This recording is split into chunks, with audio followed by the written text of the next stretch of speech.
August, the 8th month of the year in the Gregorian calendar, and the full palette of nature is on glorious display. Our breadth of poets include Wordsworth, Swinburne, Hardy and Rosenberg, who with many others describe and reveal their thoughts on the month and notable dates within it. Among our readers are Richard Midgley and Gisela Rowe.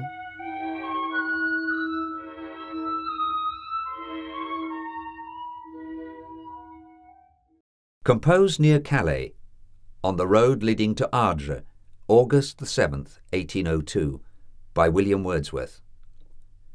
Jones, as from Calais southward you and I went pacing side by side, this public way streamed with the pomp of a true credulous day, when faith was pledged to new-born liberty.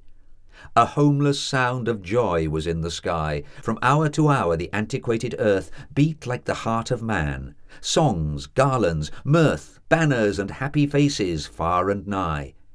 And now, sole register that these things were, two solitary greetings have I heard. Good morrow, citizen, a hollow word, as if a dead man spake it. Yet despair touches me not, though pensive as a bird whose vernal coverts winter hath laid bare. Summer is Ended by Christina Rossetti. To think that this meaningless thing was ever a rose, scentless, colourless, this? Will it ever be thus? Who knows?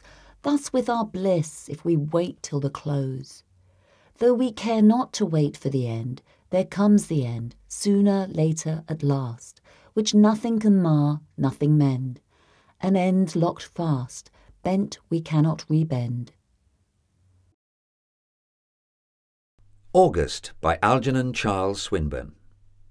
There were 4 apples on the bough, half gold, half red, that one might know the blood was ripe inside the core. The colour of the leaves was more like stems of yellow corn that grow through all the gold June meadow's floor. The warm smell of the fruit was good to feed on, and the split green wood with all its bearded lips and stains of mosses in the cloven veins most pleasant if one lay or stood in sunshine or in happy rains. There were 4 apples on the tree, red stained through gold, that all might see the sun went warm from core to rind. The green leaves made the summer blind in that soft place they kept for me, with golden apples shut behind. The leaves caught gold across the sun, and where the bluest air begun, thirsted for song to help the heat, as I to feel my lady's feet draw close before the day were done. Both lips grew dry with dreams of it. In the mute August afternoon they trembled to some undertune of music in the silver air. Great pleasure was it to be there, till green turned duskier, and the moon coloured the corn sheaves like gold hair. That August time it was delight to watch the red moons wane to white, twixt grey-seamed stems of apple trees. A sense of heavy harmonies grew on the growth of patient night, more sweet than shapen music is. But some 3 hours before the moon, the air, still eager from the noon, flagged after heat, not wholly dead. Against the stem I leant my head. The colour soothed me like a tune, green leaves all round the gold and red. I lay there till the warm smell grew more sharp, when flecks of yellow dew between the round ripe leaves had blurred the rind with stain and wet. I heard a wind that blew and breathed and blew, too weak to alter its one word. The wet leaves next the gentle fruit felt smoother, and the brown tree root felt the mould warmer.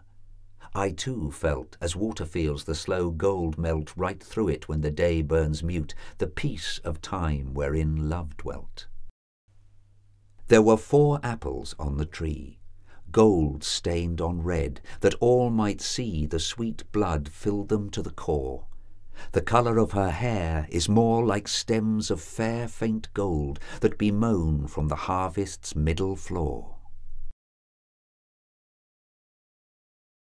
At Sundown by Daniel Sheehan. Beneath the waning of the summer's sun, into your olive arms I slip, and fold myself into your shape of supple softness gently scooped. I become on this curved side the skin that shields the world.